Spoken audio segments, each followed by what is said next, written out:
which has been really amazingly facilitated by the British Red Cross. My name's Sophie Veach. I work at Hammersmith and Fulham Council, and I'm supporting the Refugee Resettlement Programme in housing management with organising a series of virtual workshops for Refugee Week.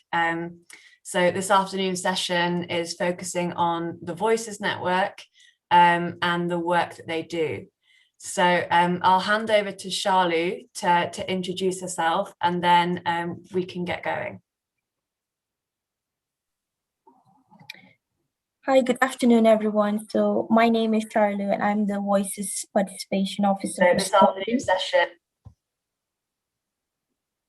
I also support the Voices Ambassadors in London. So along with me, there are two other participation officers and a project manager who manages the Voices Network across Scotland, England, and Wales. Could we have the slides up, please?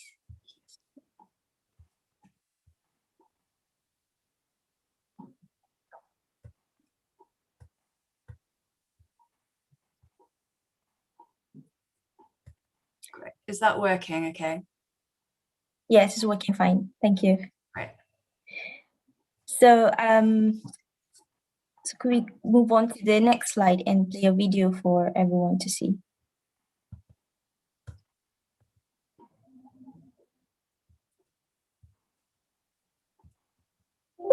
There we go. And onto the video, yeah? I think you would have to click on the link there.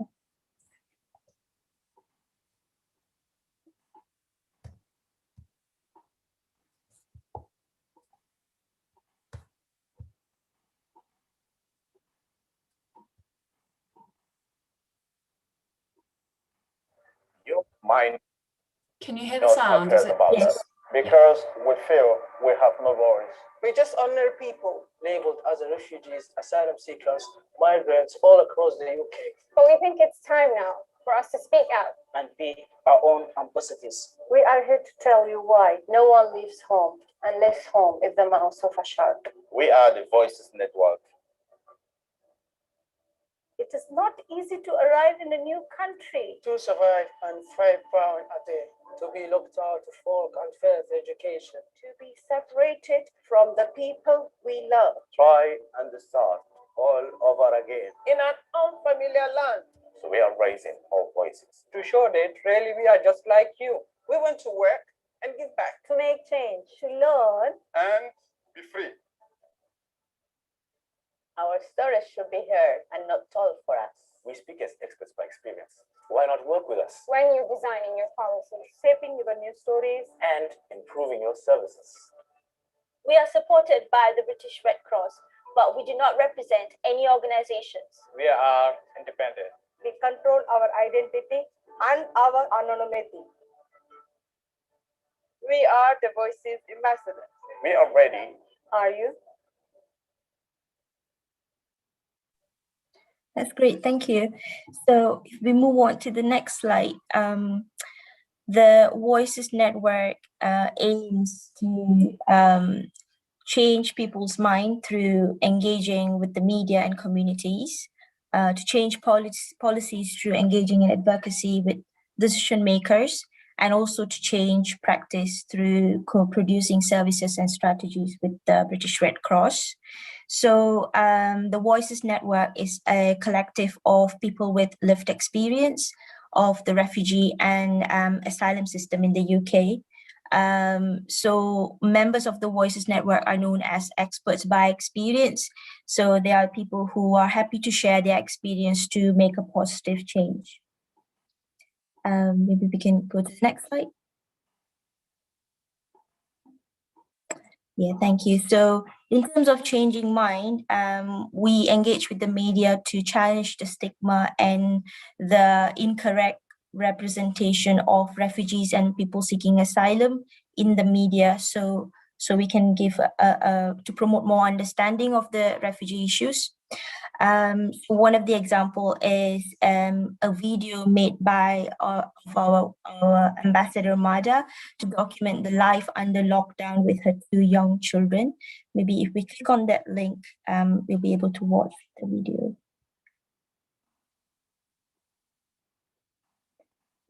the next one, I think, the Every Refugee Matters. Yes.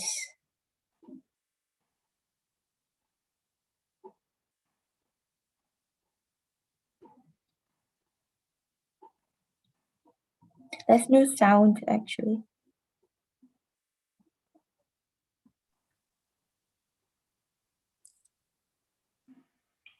We do exercise.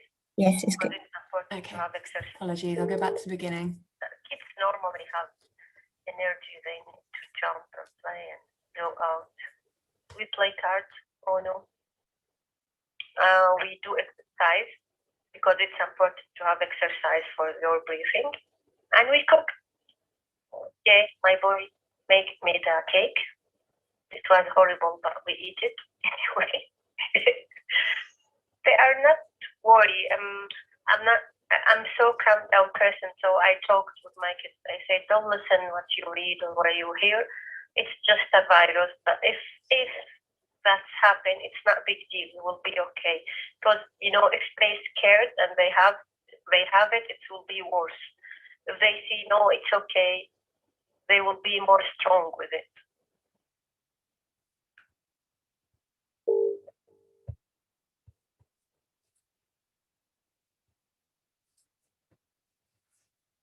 Sorry, I was on mute.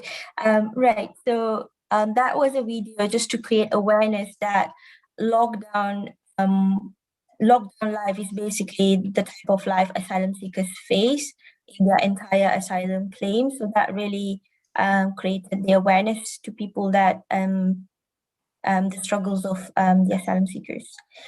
And the next one was about Wangai, who spoke to Al Jazeera about asylum support rates and surviving on just under £5 a day during a pandemic and how that affected her.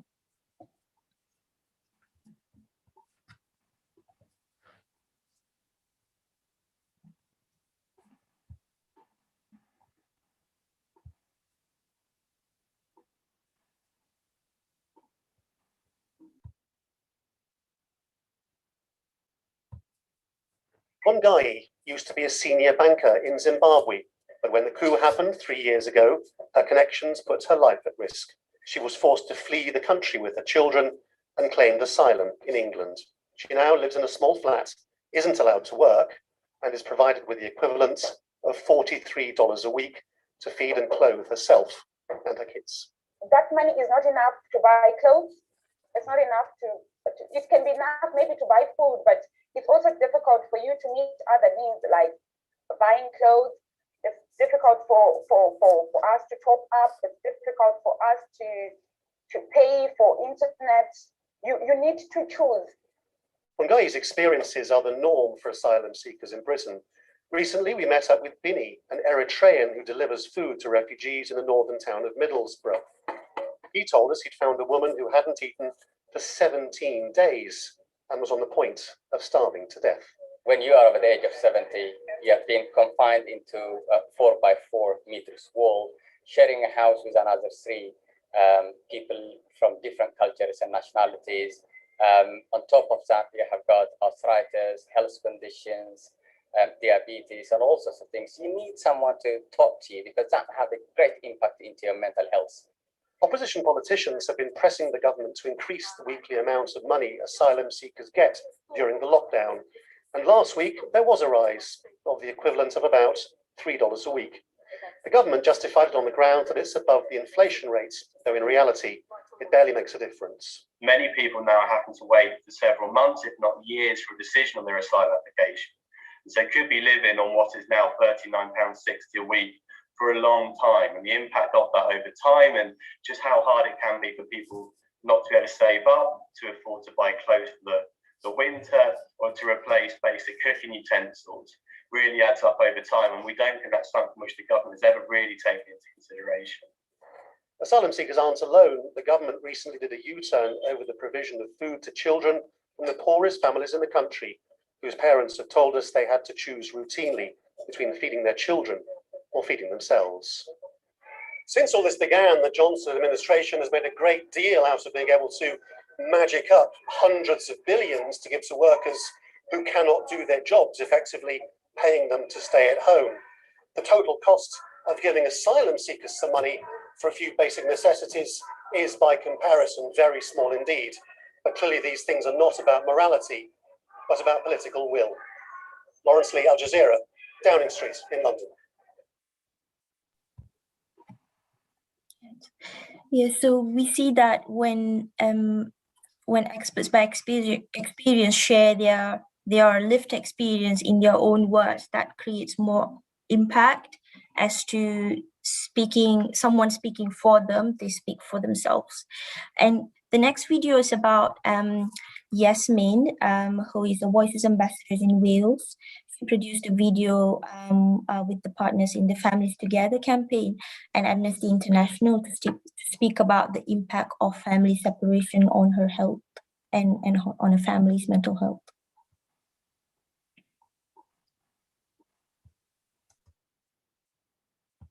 Family again. The day I can't wait for the day I get to hug my family again. The day we get to sit down together for a big family dinner, share stories, laugh, cry, enjoy each other's company. I can't wait to be together in person. It's been a while since I've seen my parents, my brothers, my sisters.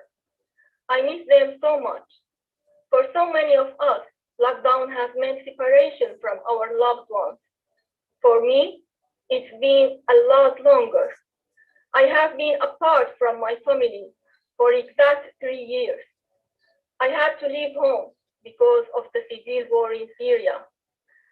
I had to leave home because it was unsafe for me and my family. I arrived in the UK in 2017, but under UK rules, I'm not allowed to reunite with my parents or siblings.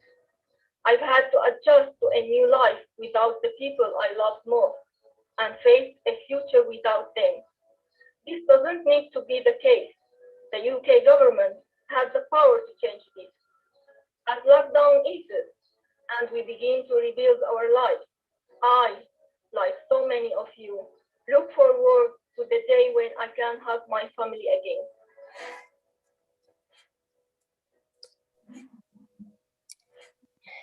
Yes, we have so many stories like this where ambassadors come in and share their experience on various issues that's been affecting them. These are just some of the highlights of how we change minds by telling our stories. Can we move on to the next slide, please? This is another video that was created during lockdown.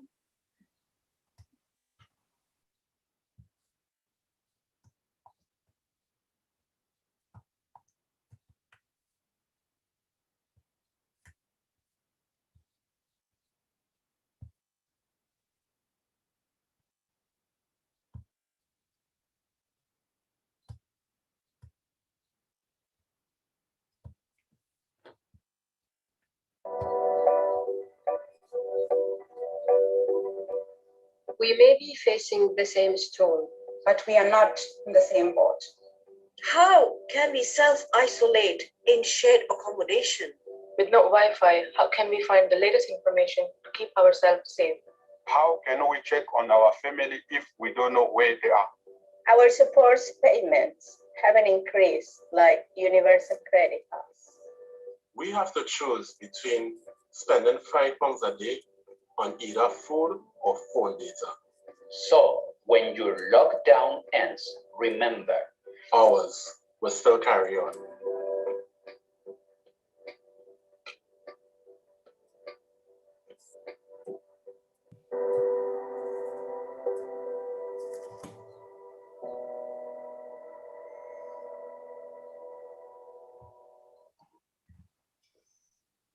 Great, thank you.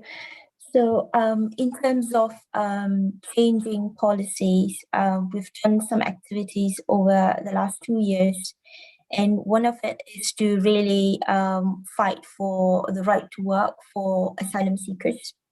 So the Voiceless Ambassadors spoke to a lot of members of the public to secure more support in the Lift the Ban campaign. So Voices Network, along with other coalition partners, collected over 150,000 signatures and handed this petition to the UK government. And they also made a video to urge the UK government to really extend the right to work eligibility to asylum seekers. I promise this will be the last video for today. Could we just watch that one?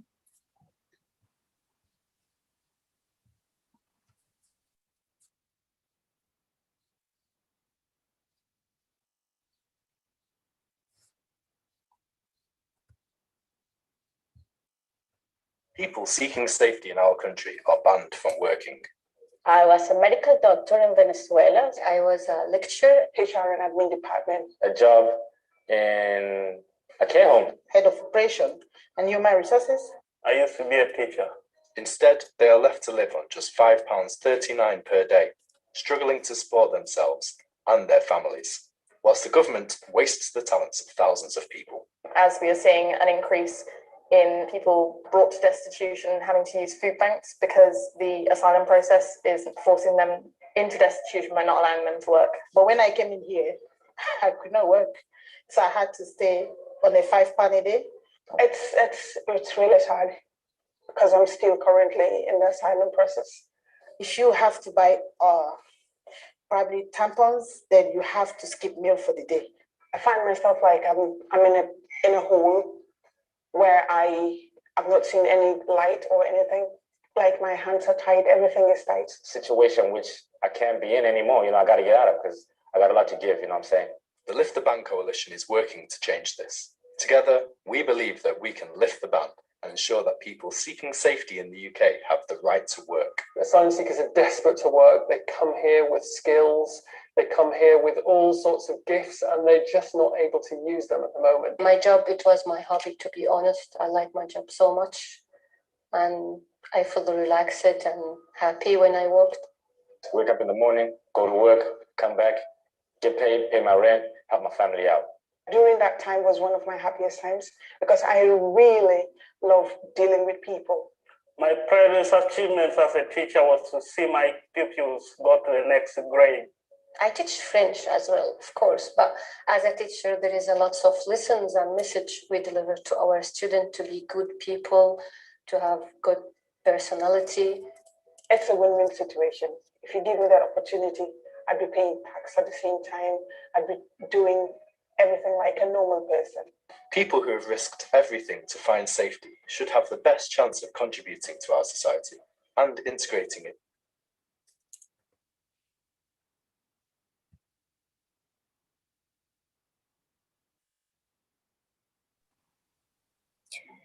Yes, thank you. So, so that's Lift the Ban is one of the campaign that we strongly advocate for. Even early this year, during one of the Right to Work event that happened in Glasgow, one of our ambassadors shared his experience of how not being able to work for the last 18 years, being in the asylum system and facing destitution has affected his mental health. And so this is something that we will continue to advocate for.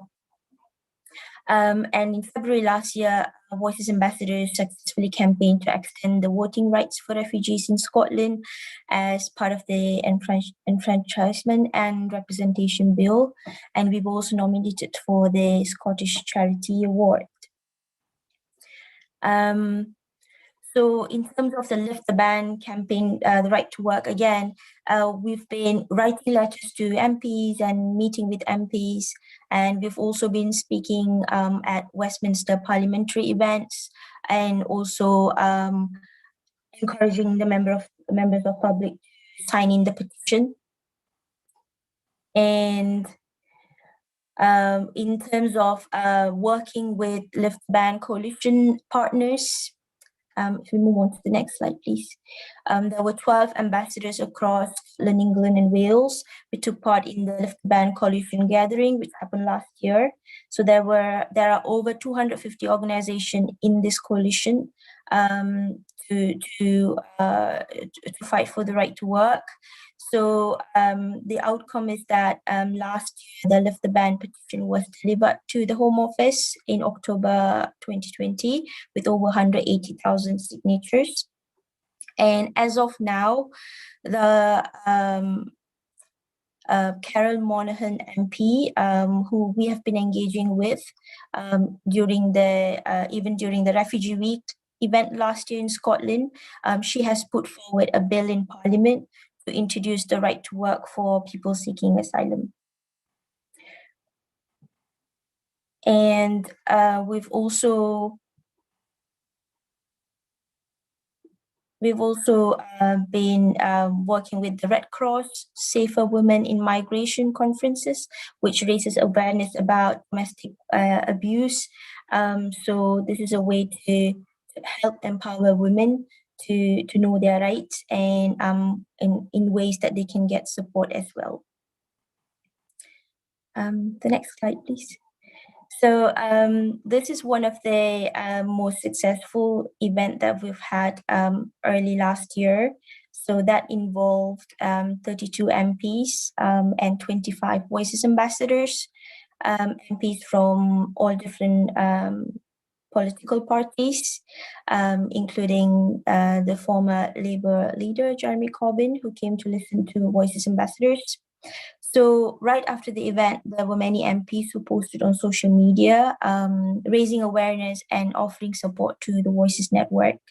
And they've also raised some of the issues highlighted during the event in the Parliament debate.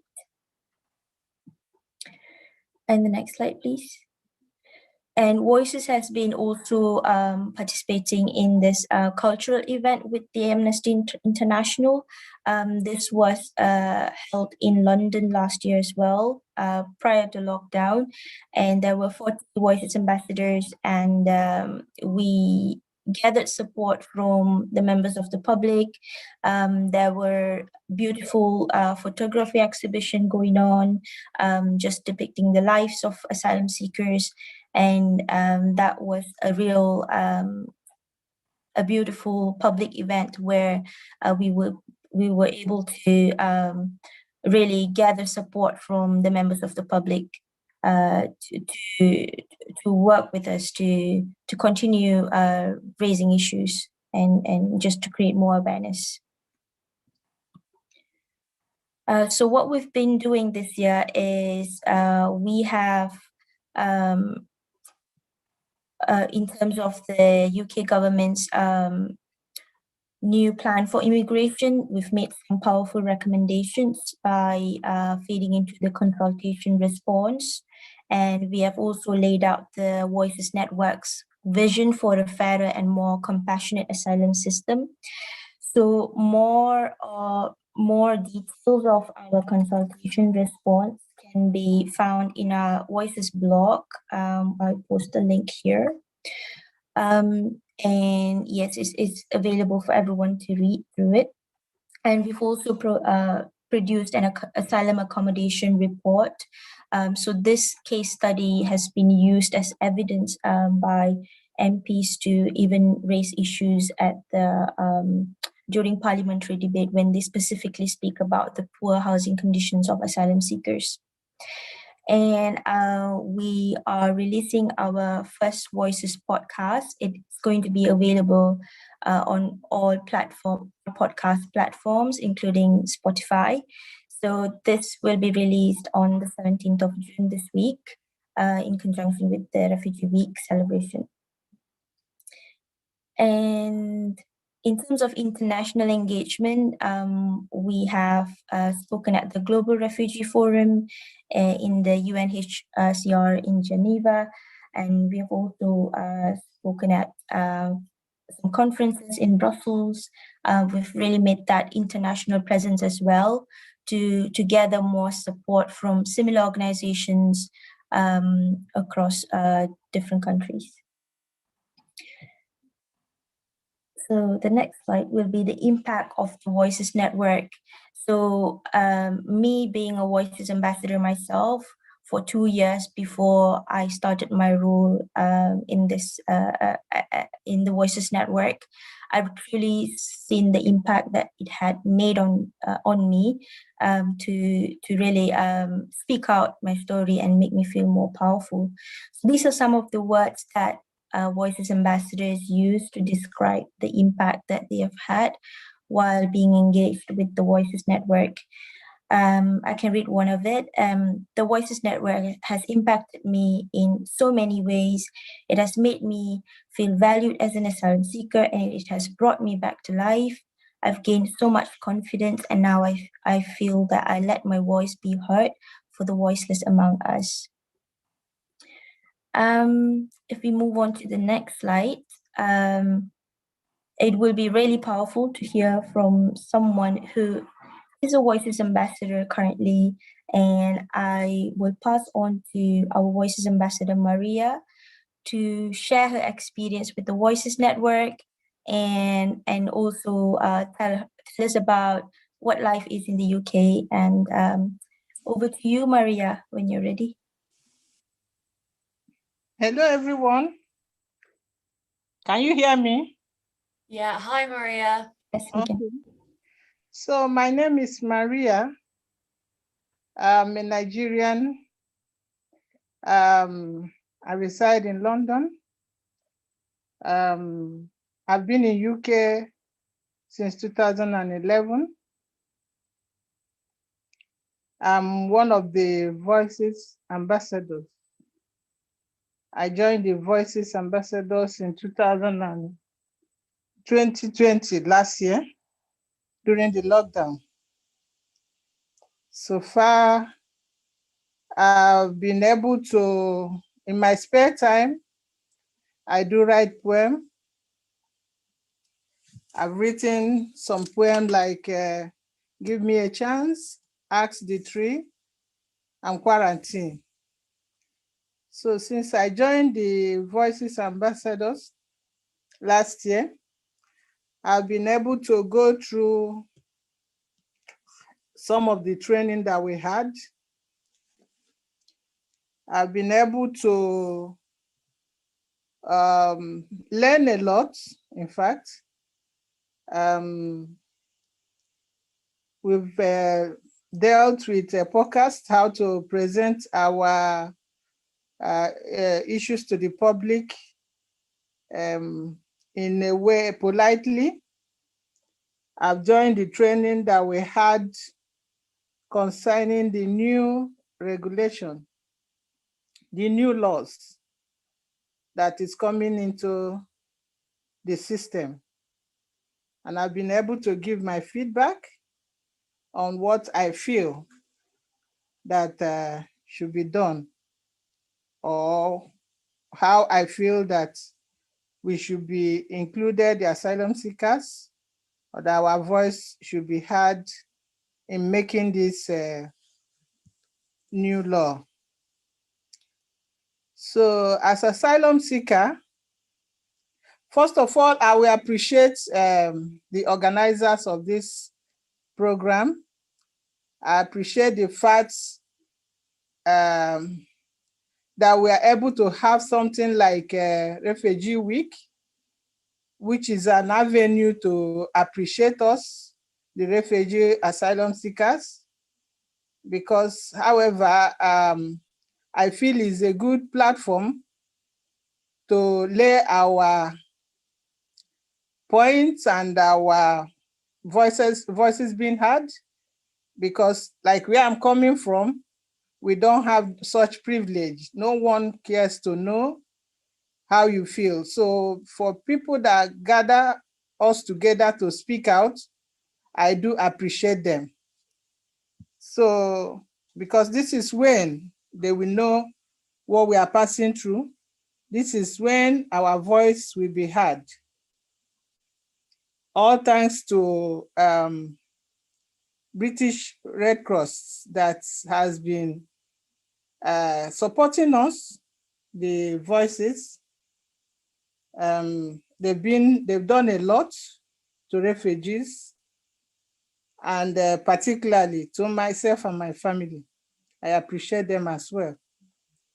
So having been in this country since 2020, I learned a lot. I've seen a lot. Like in terms of condition, things affecting us, I've find out that I have 2 points where I am more concerned. Number one, women have been going through a lot since the beginning of time. They've been passing through a lot, and joining with children. These two group of people that are somehow vulnerable. They have not been given the right treatment they deserve in terms of caring for mankind. So on women issue, a lot of us women, we pass through a lot. Some of us have gone through FGM, which is very, very dangerous to our mental health. A lot of us have passed through domestic violence, different things. But when we come here as asylum seeker and refugee, we are not being believed. It's just like saying from fire to frying pan. So like we pass through all this, and when we lay our views, we are not being believed. Because of that, we go through a lot of vulnerability. Maybe some people abusing us, giving us pregnancy and disappearing, and we are left with alone to care for the children, and still no one believes us. And in terms of children, I believe that if we are aiming for a better society, I think we should start from the roots. Like the younger ones, the children coming up, they should be made to believe that it's a safe world to live in. Because when you say a children, they say when they are young, they are free to go to school, they are free to be taken care of. But once they are teenager, like adults growing up, so they won't be able to assess what others are assessing. Because they themselves, this is the time when they turn to teenage, that's the time they begin to form their own thinking, their own belief. How do mankind view each other? How do the society view us? By the time their friends are in school and they are not in school, they will now begin to think, okay, so there is something different from me. I'm not free to take part in what my friends are taking part in, like schooling or learning how to walk. Because when a child is going to a certain age, he should learn how to fetch for himself by allowing the child to have a little work, like during holidays, little work that other people do. They are not allowed to do that. They are not allowed to even access a higher education. So it affects their mental thinking that I'm having a personal experience on. I know how my children feel, and that is what makes my case more difficult, because I know I passed through a lot in my life, and I'm watching my child going through the same process of rejection. You know, it makes me like my head want to burst. So somehow, I think women and children are more being, I know asylum seekers, they are not being treated well generally, but mostly men and women and children are more vulnerable. They are more being let down. The children are more like being deceived, being lied to.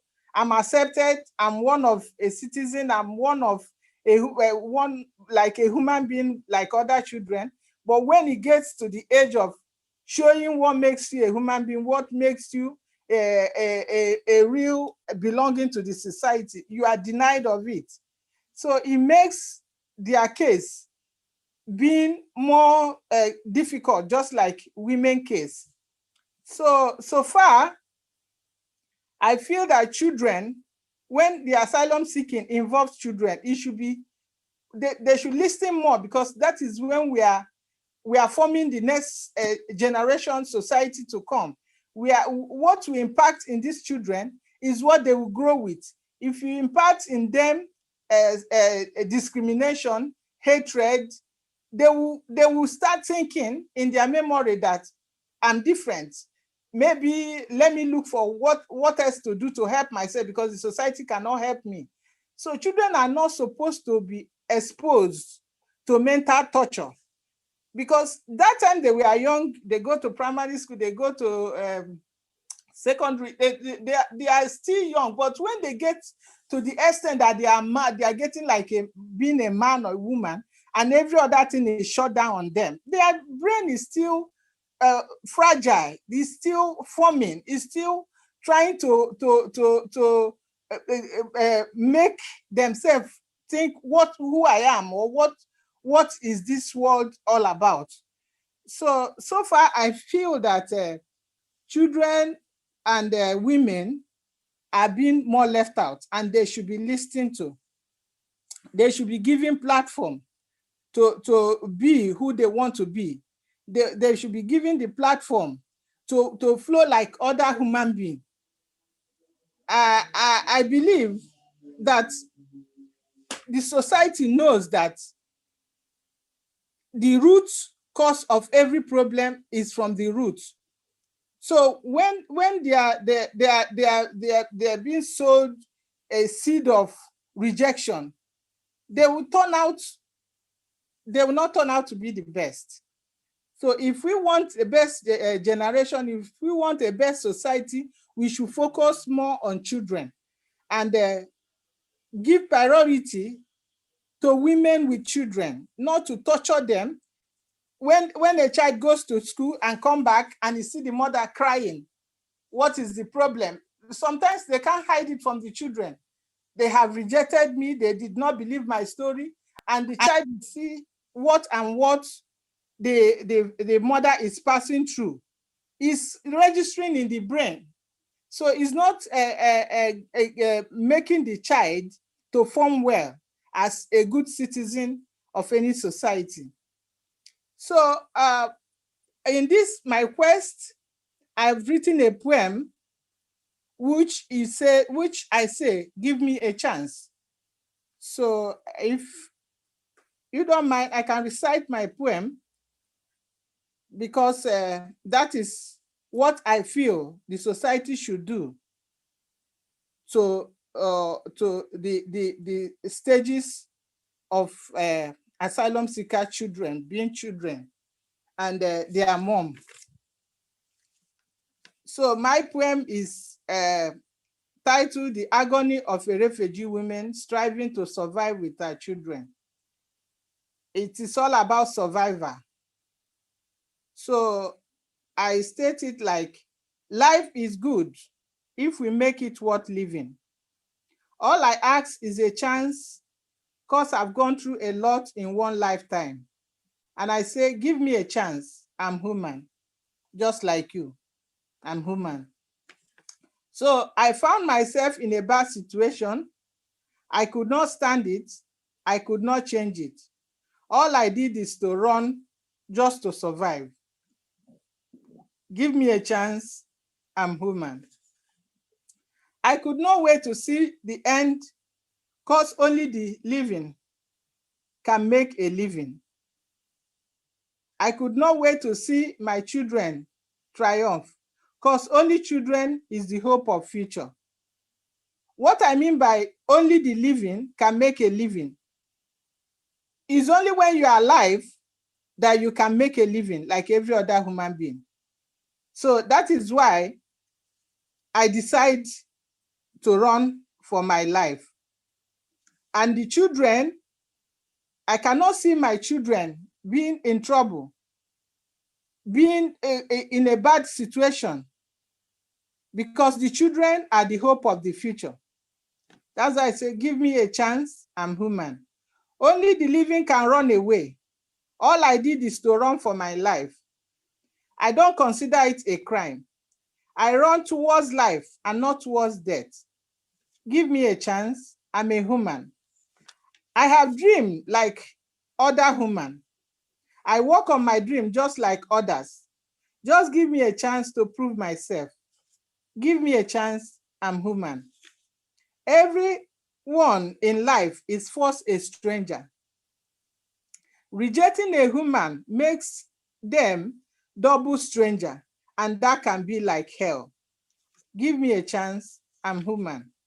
Life is short and need to be enjoyed. Just a small bit of help can make a difference. You help, I help, and we keep it rolling. Give me a chance, I'm human. So that is one of my poems, because I wrote this out of a thought on why we are being denied a chance to prove ourselves as a human being, why we are being denied, disbelieved of our trauma. No one, no woman, like most of people that come here to seek asylum, there is war in their place. There is different kind of situation they pass through. Some of them over the years have had that people die in the sea while trying to run to another country through the illegally.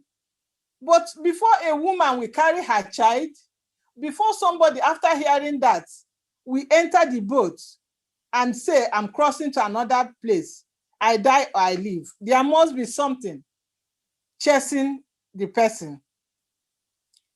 So there is a lot that we go through. There is people that are being lied to.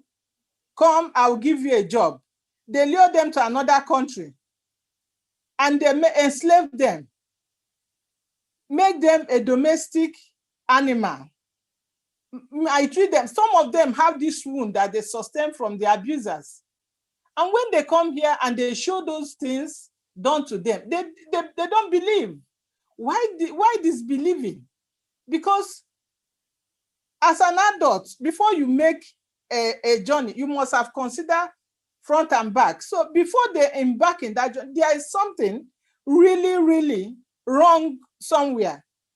I was thinking, like, when they say make your own suggestion about the new law coming, I said, okay, my own is that people who have come here to seek asylum as refugees, they should be believed, because they cannot just embark in that journey. Just, is it to enjoy themselves or to have pleasure? No, they are embarking in that journey to survive as a human being, because you can only make this journey trying to survive when you are alive. If some of the people that are killed, that have died, they can't be here seeking asylum. You can't see them. They've gone and gone forever. So most people that take up this thing, there is something. I was surprised when I heard that the vice presidents of America have gone to the country whereby people are being deprived of their coming to America to find out what is the root cause why they are coming. So I say the same thing.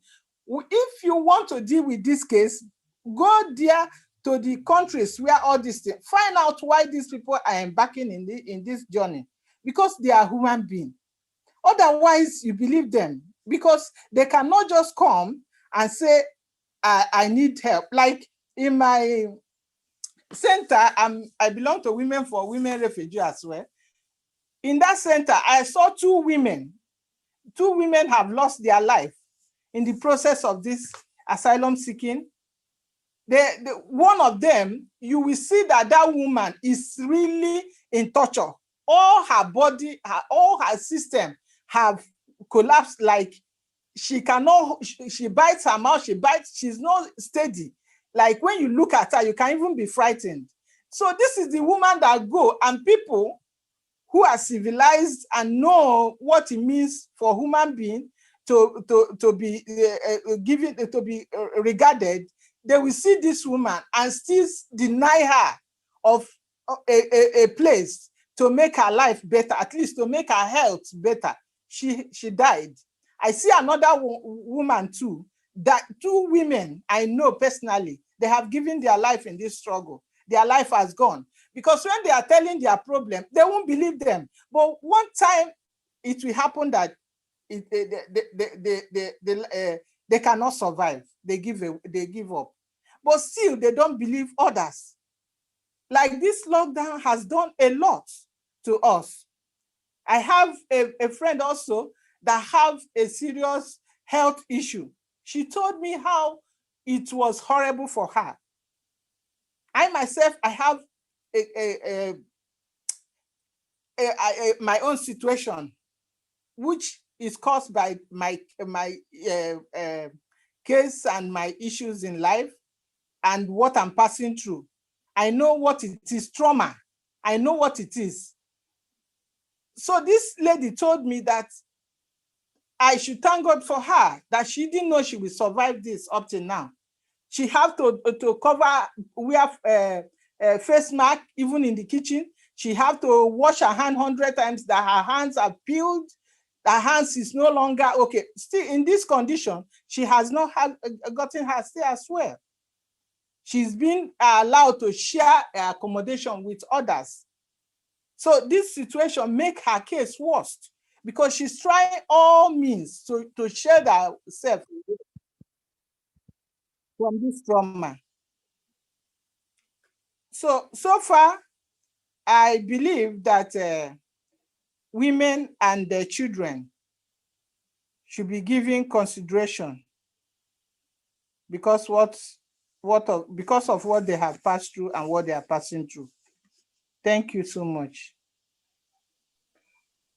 Thank you so much, Maria, for also speaking for those who have lost their voice and for sharing a very profound poem with us. Thank you. So if you're interested to hear more poems, songs, and speeches, the Voices Network is putting up a Voices Refugee Week event this Friday at 1 o'clock. More information, you can actually go on to the Voices blog and sign up as well. So the research conducted by the Whale Project found an increase in Voices Ambassadors' confidence, social connections, knowledge and skills, and the feeling of being listened to after participating in the Voices Network. And these are some of the words used to describe the impact of the Voices Network. And you can stay in touch with the Voices Network through all of this social media platforms. And it was a pleasure to have this opportunity to present for the Voices Network. Thank you for this opportunity and have a good day. Thank you so much, Maria and Shalu. That was such an amazing presentation of the work that the Voices Network does. And thank you, Maria, for sharing your words and your story and your poems. It was so powerful. I don't know if anyone has any questions for Shalu or Maria, or if you want to share them in the chat, then please feel free to do so. But yeah, that was really, really, really great. Thank you.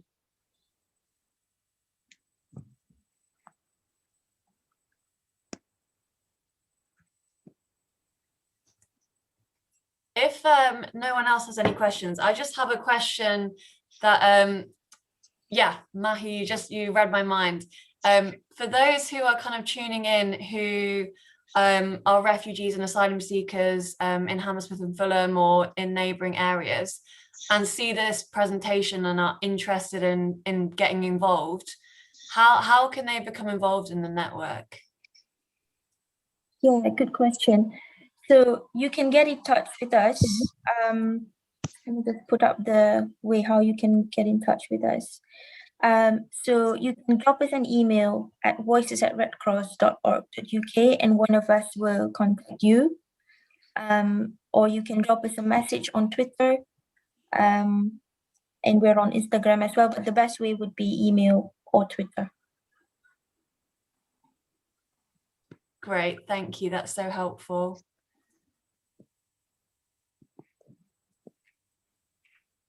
Are there any other questions before we close?